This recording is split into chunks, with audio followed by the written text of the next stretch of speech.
ঈমান ও তাকওয়া অর্জন। আদর্শ মানুষের ভিত্তি হল আল্লাহর প্রতি বিশ্বাস ও ভয়, তাকওয়া রাখা। সূরা আল বাকারা ২১৭-৭। সৎকর্ম শুধু পূর্ব বা পশ্চিমে মুখ ফেরানো নয়, বরং যারা আল্লাহ, পরকাল, ফেরেশতা, কিতাব ও নবীদের প্রতি ঈমান আনে।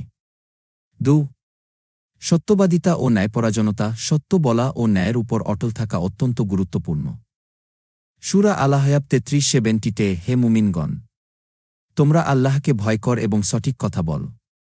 ৩ ধৈর্য, সবর। কঠিন পরিস্থিতিতে ধৈর্য ধারণ করা আদর্শ মানুষের অন্যতম গুণ। সূরা আল বাকারা ২ ৩ নিশ।